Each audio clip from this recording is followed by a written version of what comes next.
Hello and welcome to the third episode of the Mostly Yelling podcast. I'm your host, Greg Kennelty, and this week I am joined by Dustin and Jeff, who play in a band called The Secrecy. The Secrecy is a new post-punk band featuring a few names that you definitely know. We'll get into that in a minute, but I did want to mention right up top that they recently released their debut album, Pins and Needles, out now on Disorder Recordings.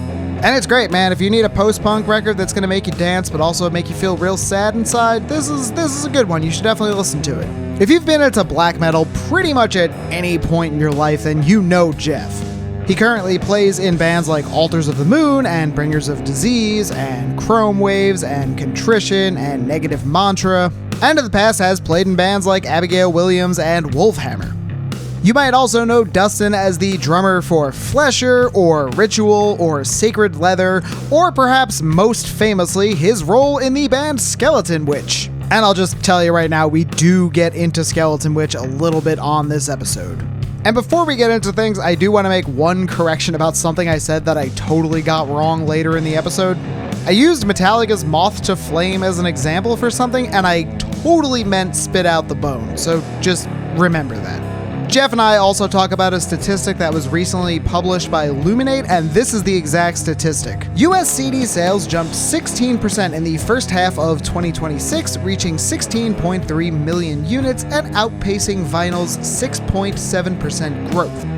Alright, that's pretty much everything I wanted to cover in the intro here. We got the corrections, we got the introductions, we got that download code for the third Necrophagist record, which I believe I gave to everybody, so I think we're good here. Alright, let's get on with the podcast.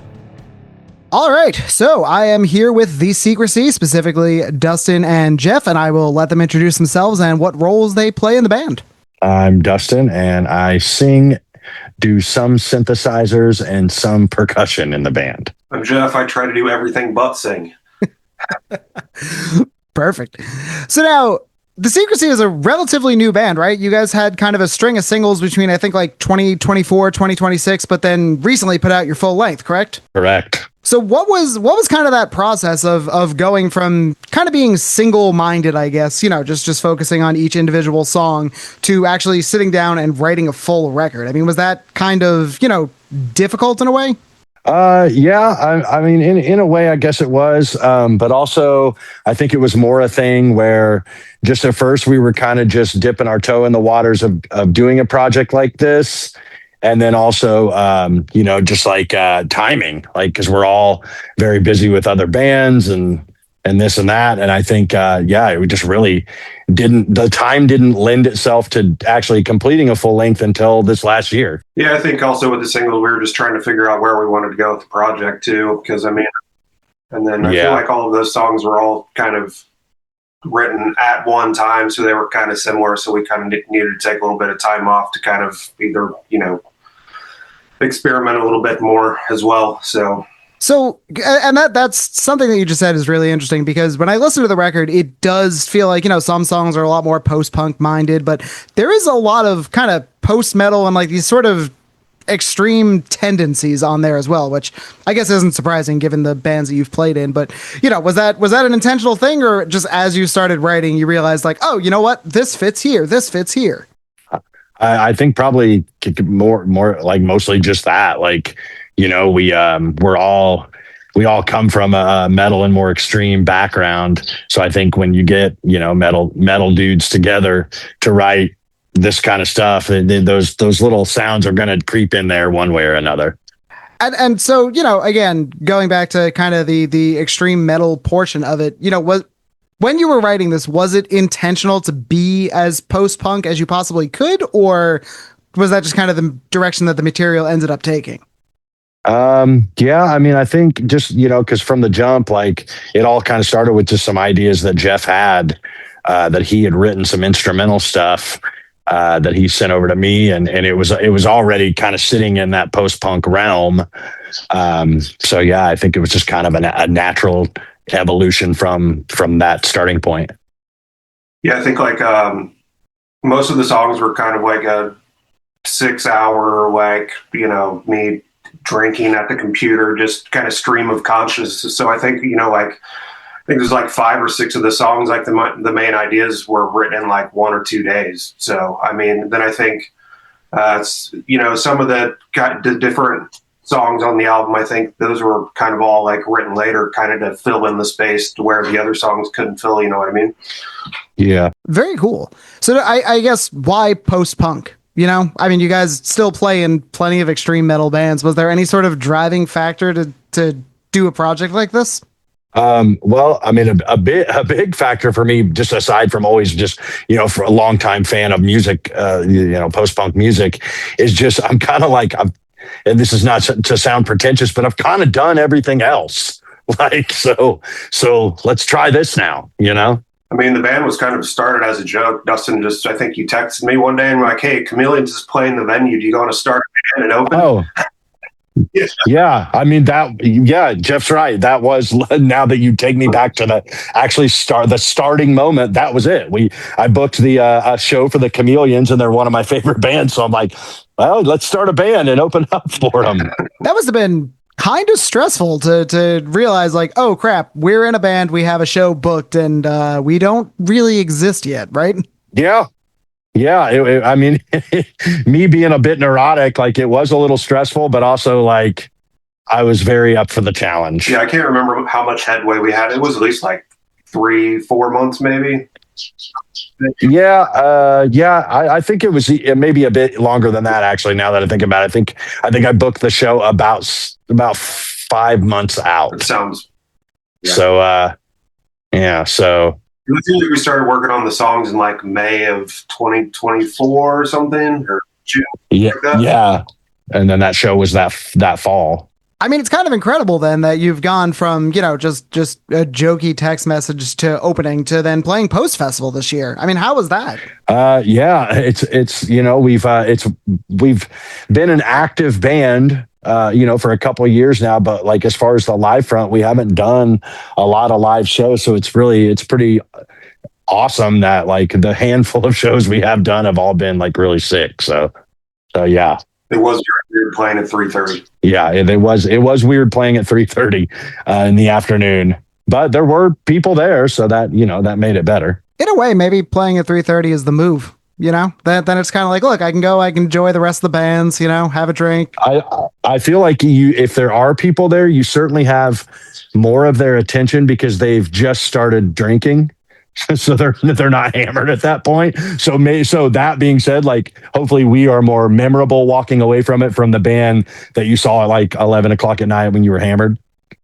And burn out on music. And burn out on hearing fucking 10 bands in one night. Right. After hour 7 of standing around, you're like, dude, I'm tired, So playing post festival, like what was the reception like, right? Like were a lot of people really into it? Did that kind of help boost you guys up from, being a band that didn't really have a record out to now all of a sudden you have a record, you're playing post festival? Like, it does feel like something is starting to form here. Yeah, in the heat of the moment, I felt like during the set, I was kind of like, man, are we the right vibe for this? But then after the set, I got a lot of very good feedback from a lot of people that I've never met. So yeah, I think in hindsight, like, it was a success. Very cool. So now going back to the record, because I've been listening to it all week. I think it's really interesting because there is a lot of different facets that, you get to the first few songs and you're like, oh, okay, this is fairly, straightforward post-punk. But then as it goes on, it starts to get really diverse. And Dustin, you had said actually that this, this record was kind of built on contrasts. So how did you kind of approach that? Like, how did you make this a record of contrasts on purpose that still works together? That's a very good question. I mean, I think, like, I always just kind of in the back of my mind as we were writing kind of knew the type of sound I wanted to go for. And because I like in this realm of things, like, I love stuff like Killing Joke and the Chameleons, but then I also love stuff like Drab Majesty and then the more heavy electronic stuff, Depeche Mode, and things like that. And so I feel like I just always tried to have like a steady hook in the back of my mind of like, let's always make sure that no matter where we're going with the songwriting, you're pulling in all these vast different influences into what you want to do. And I guess it just worked out to where it all sounded cohesive. I don't really, in my mind, like I've always kind of thought this record, I was like a bit like leading up to releasing it. I'm like, is this feel too all over the place? It's like a constant battle in my mind. But the contingency seems to be like that it does flow together really well. So it's interesting though, right? Because I feel like music fans are more open to very diverse things now. You know, like 10 years ago, if you were a post-punk band, like you weren't playing with metal bands. You were writing a post-punk record and it was that. But now I feel like you could kind of get away with a lot more. You could really stretch your wings and be a lot more creative in that realm and still be pretty accepted. I totally agree. And yeah, I think with just people's more schizophrenic, short-term mindsets these days, it taking twists and turns helps to keep people engaged. I think that's why we started doing with singles before a record too, just because we know that the attention span for a full length, especially from a new band. Yeah, it's true. So do you think moving forward then it would be full lengths but interspersed with a lot of different singles and shorter releases? Because I do think your music works really well for that format. I mean, the songs are bangers. Yeah, I mean, I honestly, that's like the route I would like to continue to go with this band, is like, maybe pop off another singles before it comes time to doing another full length. Plus, I mean, like I said, we're all so busy with other shit. It really it just is kind of a roll of the dice as to when everybody's schedules are going to line up. I also feel like the whole media aspect in music now is so crazy that you just kind of have to throw shit at the wall. It's like, because, things are completely different than they were 5 years ago, and then 5 years before that's just completely foreign how it is now. So, just got to try to do different things. So, I mean, it's hard. I mean, I forget who I was talking to, someone that was with a label recently. And, they were saying, like 5 or 10 years ago, if you got a song premiere on XYZ website, that would really move the needle for you. But now it's nothing. So, how do you kind of... Yeah. It gets you talked about for maybe a couple hours for maybe one day. Right. And then someone takes a shit in the pit or something, and then that's the headlines, and then your thing is completely totally forgotten. Yep. No, I mean, it's crazy. I mean, I always felt bad when I had to premiere a song, and then an hour beforehand, it's like Metallica just announced a new album. I'm like, oh crap. Oh, these guys are rude. I'm so sorry. Yep. Been there several times. But now, okay, so has it been difficult to kind of get eyes on the band? Like has it been more playing shows and getting people that way, or has it been kind of just pushing it through the internet and kind of seeing what goes? I mean, obviously, it's not mutually exclusive one or the other, but I would imagine there was probably leaning toward one way. I mean, I think it's certainly difficult, and it doesn't help that we live in a part of the country where music like this is there's a very small percentage of people that give a fuck about stuff like this around here. So it doesn't lend a lot of opportunities in the Midwest, but more in Indianapolis, just for us to do more shows. I mean, I feel like, and so really you got to just focus more on pushing it through the social media machine and just trying to hook the fans that way. Yeah. It's also been a little bit more difficult considering that, we're, obviously using Dave again for the PR, but I mean, he's mostly just, he's always worked metal bands. So we don't necessarily have the outlet to get us on something where this music is more accepted, and then it's not going to get covered, in the more metal stuff either. So it's like we're kind of in a weird position. Yeah, we're kind of existing in a gray area. Yeah. So yeah, to answer your question, yeah, I do think it's been a bit more challenging to get this stuff out there and get it heard in the right ears. Maybe you just need to pull an Ulver and just do 3 black metal records and then never do a metal record again. Maybe, or maybe I need to, like you said earlier, maybe I need to take a shit in a mosh pit. That's it, dude. That's every show. They're like, dude, Dustin keeps shitting in the pit every single show. Yeah, but by the way, check out his band, The Secrecy. Yeah, dude, his band's sick. The shitting thing kind of sucks. Nobody's super into that. But so now you had brought up too, living in Indianapolis. Like what's kind of the music scene out there, right? Like it is a lot of death metal, hardcore. Yeah.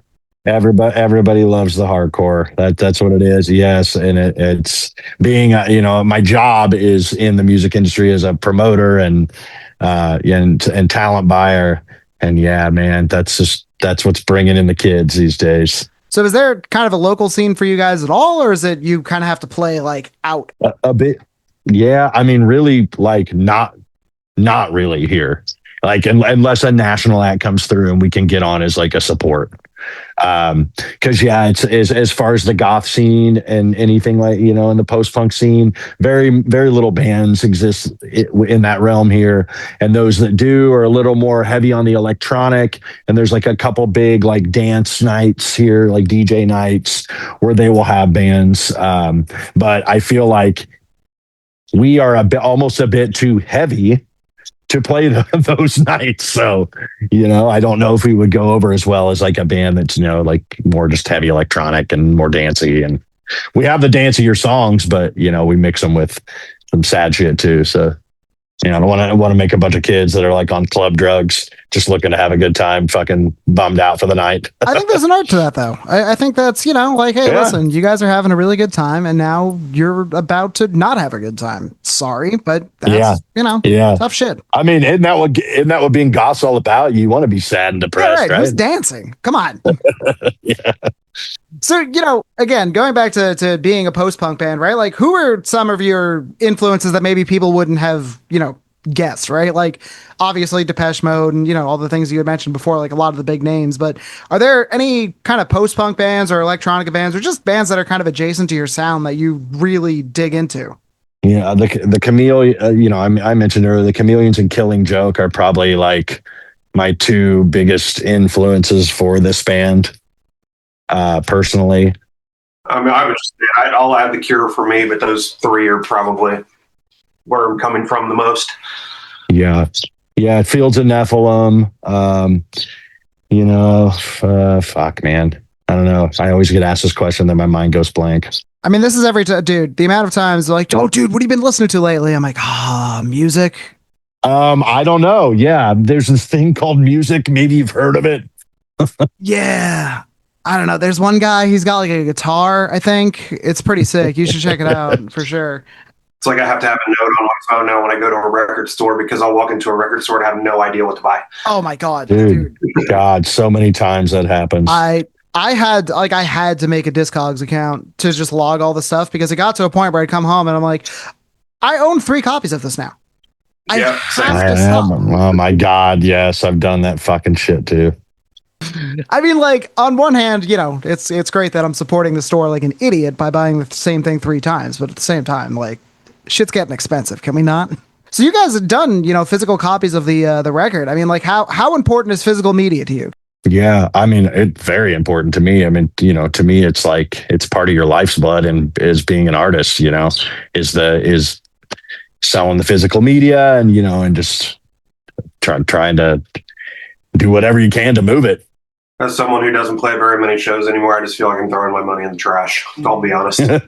Yeah, I mean, yes, I agree in the sense that I'm literally just dumped like fucking 4 boxes in my garage recently of a record I put out 20 years ago that the label guy's like, please just take these. I don't want them anymore.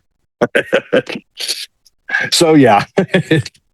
But that being said, it is important to me, and you know, I feel like every band I do, I'm gonna push to try to do some sort of physical format, because there's always going to be the lifers that support that. And I think there was a report recently, one of the, I think it was Illuminate, that came out with their report, and they said, like, I think CD sales bumped up for the first time in 20 years or something like that. I'm definitely going to get that wrong. I thought I saw something to the effect that CDs were selling 6 times more than vinyl last year. You know what? I think you're right. Yes. Wow. I mean, I'm seeing it in other bands that I play in at our shows. I'm seeing more people buy CDs. So I would think that's definitely, they're onto something with that. And that's cool. It's great. I mean, like, you know, first of all, people are buying physical media, that rules. But, you know, I think too, CDs, I mean, you can just rip them, you have them. That's great, you know, because a lot of people still rely on streaming services. And I love the way a CD sounds in a car stereo system. Like a fucking, just a good sounding CD and a good sounding car stereo system rules. So I love CDs, and so far they're still cheap to produce for the most part. So So that helps compared to the price of vinyl and all the trouble that comes with that. I mean, did you do vinyl for the record? Or, I mean, that must have been killing-ish. I mean, it's just pressing vinyl now. I mean, you got to know, like, what, 6 months, a year out, something like that? Yeah, it's not cheap. I mean, I'll let Jeff take this one because he handled all that. I mean, if you do a short run, it's like 6 to 8 weeks. But if you're doing like 300 to 500 or 1,000, it takes longer. There's a lot of companies now that are just doing specifically like they'll sub out short runs like 100, 150 and get them quick. So that's what we did. We just did a short run. So nice. Because you handle the label side of things as well, right, Jeff? Yeah, I mean, I just, I've been working with Dave for like 20 years. So it's like whenever I have an album, and no one else is putting it out, I just call Dave and I'm like, hey, when works for you? Because he has so many bands that he works with. It's just like kind of work around him. So, and he's just a nice dude too. So that's always, yeah, absolutely. So going back to the Secrecy, I know, Jeff, you still play in Chrome Waves, and Dustin, I believe you do not anymore. But did Chrome Waves kind of inform this project at all? Because I can see sort of how they might be a little bit related in terms of like just sort of like the darker post-punk sort of tendencies. None of these songs were for that band. All this stuff is new. So, but I mean, yeah, I could kind of see where they could probably go back and forth a little bit. Yeah, well, and just definitely, I think it created my time with Chrome Waves created the bridge that led to us reconnecting and then doing this project together. Yeah, we've known each other for a long time, and it took a long time for us to ever do a project together. But it's cool. Yeah, I never lived in town, so that was definitely a big part of it. Yeah, so I mean, like, again, working on your own. I mean, like working on your own record, right? Was that difficult in its own way because you're not only writing the music, but you're engineering the entire thing, and then you're putting it out yourselves. I mean, that's got to be kind of difficult to be that close to the art the entire time. I mean, it has its highs and lows for sure. I absolutely despise the recording process of an album. I love the writing aspect and I love the live aspect. I hate recording. So because I will just overanalyze every single thing until I make myself crazy. And so, yeah, it's always difficult for me when I'm recording a record, I feel like, because I just get in my head too much about shit. No, I'm the complete opposite. I'm just like, get it out there. Let's move on to the next thing. Well, because it's the law of diminishing returns at some point, right? And it's just like, okay, how much more different can this possibly be? Like how many more things can we do this before it's just the only person that's ever going to notice this is you, and maybe you don't even notice it anymore. Yeah, I do. I certainly feel like, now that we've done a record and I've gone through that whole process, I think a lot of it too was just like we talked about a bit ago, of just my constant nervousness of like, man, like just thinking about the record as a whole, and like, are people gonna not get it because it has a lot of peaks and valleys and weird twists and turns, and just focusing on things like that, and then like, then you get in your head, you're like, oh, I sang that part, I should have done this, and blah blah blah, same old shit. Right. And again, at the end of the day, you talk to everyone and they're like, that was great, man, good job. Yeah, exactly.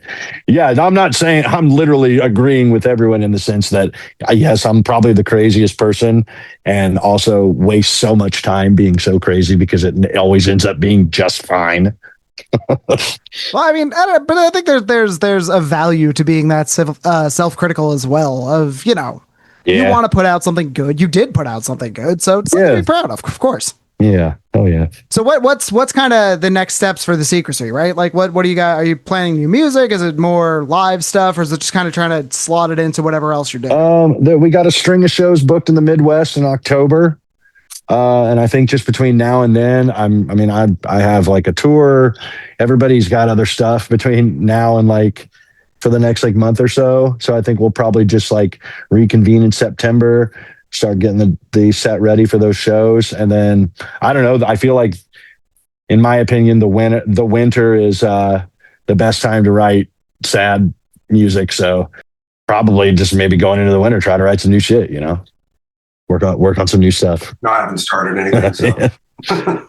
I've got 2 other records I'm in the middle of doing right now. So once I get those done, I can probably work on something. What, Jeff, what are you working on?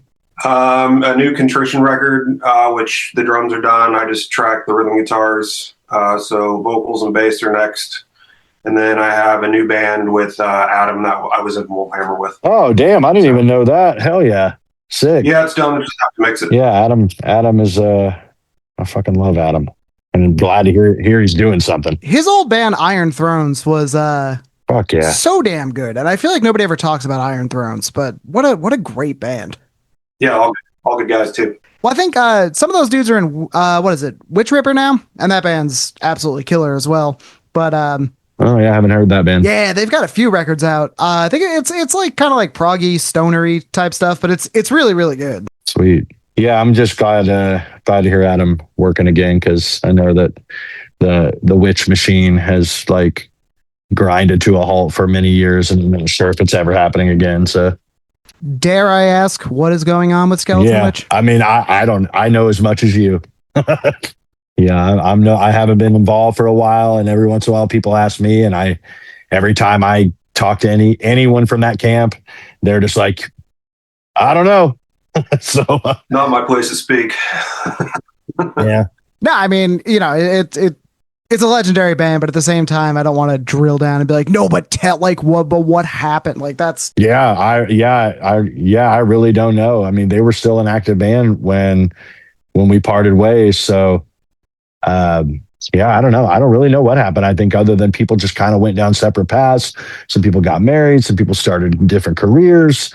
And yeah, I mean, from an outside perspective, it just seems like no one really has the time to dedicate to it anymore, I would say. So one that doesn't even live in the same country anymore. yeah, exactly. I mean, so what? Yeah, one of them moved across over to Europe. So I don't know.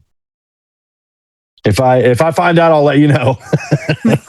Right? Yeah. At the end of this, I'll give you my number and be like, "Hey, man." Yeah. Okay, so do you think there is kind of a beauty to a band that just sort of does what they did and then just unceremoniously leaves in a way where like they've got the classics, they've got the things that they did, everybody really loves it, and then they just sort of fade into the background? That's a fine line question for me, because I feel like you are doing it. Like if you just fade into obscurity, it's a little bit disrespectful to your fans to do that, to just kind of leave them lingering. But also, like, on the same token, like, I wish Metallica would have just done that like 30 years ago. And it would have been the coolest thing ever. Like, they became the biggest metal band. They put out some good shit, and then they became like the biggest band on the planet. And then they just faded into obscurity. They just got done with the Black Album tour, and they were like, yeah. And and Lars never touched another drumstick. It's always interesting to go down the Lars rabbit hole, just because the guy was so good. Like, I mean, like Injustice for All, Master. I mean, like, holy crap, the drumming on that. Dude, there's shit he does on those records that like I rip off to this day in my heavier bands that I play drums in. Like, I am hugely influenced by the guy, but yeah, man, talk about just a waste. The snare and crash on too is iconic. Yeah, and that's my shit. I do that. I use that a lot. It's just he's got kind of like an AC/DC mentality at this point of just playing, the groove, which is fine or whatever. But the guy was awesome, and I really wish we would get a little more Lars flair, especially when you have Rob Trujillo on bass. I mean, like, dude, come on, like you've got. Yeah, I mean, they could have. It just sucks because they could have just done it so cool, and they didn't. They just took the douchey route, man. And not to say that I don't still love Metallica, and I've paid hundreds of dollars to see Metallica. So, and probably will continue. I mean, I would love to see that freaking Sphere show in Vegas, but that's gonna be cool. But I don't think I can afford it. So, not me either. Yeah. So where are you guys drawing the line with Metallica? Like, where did Metallica start to get bad? The Black Album, in your opinion. Fair. Yeah. Yeah, I like the Black Album, but that was it. Like, that was the end for me. Definitely don't own anything after that. And even when people say some of the newer stuff is good, I'm like, yeah, I don't hear it. Yeah. Yeah, I don't hear it either. You know what bugs the crap out of me about the newer stuff is that, and I'll use like A Moth to Flame as like the perfect example. Song is like 8 minutes long, and it has like 9 intros, and I'm like, yo, get to the song, please. But there was a radio edit floating around for a while that like was on streaming services, and it was like a 4-minute version of that song, and it shredded, dude. Like it was so much better. It's like, oh my god, if they just cut this shit, just wrote a song without 915 parts, probably still be pretty good. Yeah. I just think they just somehow forgot how to just write a good song. No one tells them no. Yeah, and I guess that's it. And they won't tell each other no. So it's all right. On the flip side, then, did you check out the final Megadeth record? Oh man, I checked out the 2 singles, and that was more than enough. I heard the Metallica cover. Yeah, that was amazing. Yeah, I just don't know where Dave Mustaine like lost the fire. It just and it bums me out that like, why can't like bands like Testament and Death Angel they're still cool? Why can't they be that big? The last Testament record was like, why awesome. can't they be the ones filling the arenas? Because instead of these guys, the guys that just blew it as being cool. Well, because we talk about all these different thrash bands and everything, and like I can't remember the last good Megadeth record. Metallica's just middling at this point. Slayer was always fine. Anthrax is good, but like, Testament, Death Angel, Exodus. Testament, Death Angel, Overkill, still killing it. Still absolutely crushing it. And it just, it sucks to see them kind of get taken to the lower tier behind bands that are just kind of coasting a little bit. Yeah, it's the Kiss machine. It's like at this point, you just do it until the wheels fall off, and then you become a fucking hologram, and then your kids make money. Yeah, and then we'll have like the Secrecy. We'll have the Secrecy cruise. We'll have the Secrecy sphere shows. All that stuff. Yeah, no one wants that. I did want to ask, just as kind of a final question, something I ask everybody: what have you guys been listening to lately? Turn some people on to some cool bands. Okay, what have I been listening to lately? Oh my god! All right. Eternal, death metal band from Arizona, very sick. Yeah, I've been listening to a lot of 6 Feet Under because I start a tour with them next Wednesday. So, let's see. Yeah, I don't know. I listen to the same shit. Actually, this Van Zant record. It's the Van Zant brothers who were involved with Lynyrd Skynyrd. In the 80s, they did this solo record. It's just self-titled, and it is just some of the most banging, like pop, hard rock, just 80s as fuck, tons of synth, like good hooks. Yeah, I've been hard on that for a minute. Yeah, I'm old, man. Yeah. What about you, Jeff? Let's see, I listened to some Pink Floyd records last night that I had to fill in my collection. Otherwise, I've just been listening to podcasts and stuff I've been working on. I don't really listen to music all the time anymore. I already have so much stuff in my head that it's just don't listen to that much, to be honest. Oh, I was just going to say, I'm just a creature of like, I'll just latch onto something and then I'll just listen to it like over and over. And that's that Van Zant record for me right now. I'm going to have to check that out. I know I'm the exact same way. Yeah, do it, man. It's a good listen, man. It's just a great record, great hooks. Cool. Killer production. Yeah, it's sick. And that came out, this year, last year, something like that? No, 1985. Oh, okay. Oh, this is older. Okay. Yeah. Cool. Yeah. In the midst of like Lynyrd Skynyrd falling apart and 38 Special not really being relevant in the 80s, they did this record and it's fucking sick. I'm gonna have to listen to that. I hadn't. If you like 80s shit and like poppier stuff, like check it out. You'll just listen to the record and just like be stoked the whole time. It just makes you like feel good to listen to. I'm gonna put that on like right after we hang up. I'm also a really, really big like 80s pop guy. It just the songwriting. Yes, me too. The songwriting was incredible. Yeah, I mean, like even just going through like every Phil Collins record, and not just insane. It is. And just all the innovation behind the production and the technology with music. And like, I'm obsessed with that era. I honestly just listen to more shit or old shit than I do new shit. Well, because there was just like that like hyper clean 80s sound, and there's just something about it that just, I don't know. It'll never be like that again. There's always good bands, that come along that can recreate it pretty good, pretty like close. But it's a lost art as far as songwriting and technology and innovation and all that shit. Guys, thank you so much for taking the time to talk to me today. I really, really appreciate it. I'll have to catch a show soon when you come out to the East Coast at some point. Oh yeah. Yeah, no problem. All right, folks, until next week, I have been and continue to be Greg Kennelty from Mostly Yelling.